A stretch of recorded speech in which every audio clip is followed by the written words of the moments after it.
क्या रूहानी आखिरकार अपनी बेगुनाही साबित करके अपने दुश्मनों को जेल पहुंचा देगी? क्या गुरु को अब रूहानी के सच्चे प्यार का एहसास हो जाएगा?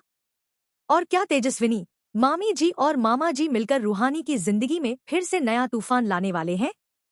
इश्क जुनूनी के आने वाले एपिसोड में होने वाला है ऐसा धमाका जो पूरी कहानी को बदलकर रख देगा।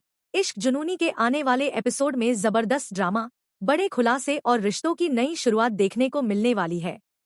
कहानी का सबसे बड़ा मोड़ तब आता है जब रूहानी अपने ऊपर लगे सभी आरोपों को गलत साबित करने का फैसला करती है। रूहानी जिस मरीज का इलाज कर रही थी, उसी मामले में उसे फंसाने की कोशिश की जाती है।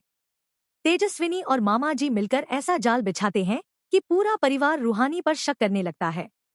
यहाँ तक कि पुलिस भी रूहानी को गिरफ्तार करने अस्पताल पहुंच जाती है। दूसरी तरफ मामा जी और पुष्पी इस बात से बेहद खुश होते हैं कि अब रूहानी हमेशा के लिए उनकी राह से हट जाएगी।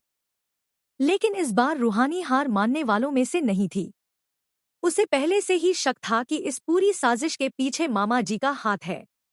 इसलिए उसने चुपचाप सबूत इकट्ठा करने शुरू कर दिए। मामा जी की गतिविधियों पर नजर रखने के लिए उसने उनकी गाड़ी में जीपीएस ट्रैकर तक लगवा दिया। जल्द ही रूहानी को पुष्पी के छिपने की जगह का पता चल जाता है। वह पुलिस की मदद से पुष्पी तक पहुंच जाती है और उसे गिरफ्तार करवा देती है।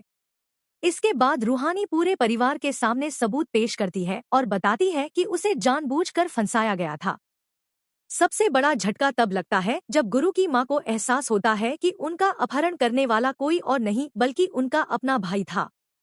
यह सच्चाई सामने आते ही वह अपने भाई को थप्पड़ मार देती है। पूरा परिवार स्तब्ध रह जाता है।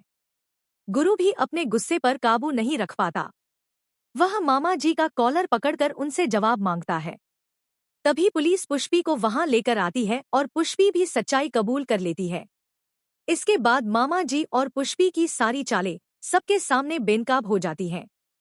हालांकि मामा जी पुलिस की गिरफ्त से भाग निकलते हैं, लेकिन अब पूरा परिवार समझ चुका होता है कि रूहानी हमेशा से निर्दोष थी। यही वजह है कि दादी और नागेश्वर जी भी धीरे धीरे रूहानी को परिवार की बहू के रूप में स्वीकार करने लगते हैं।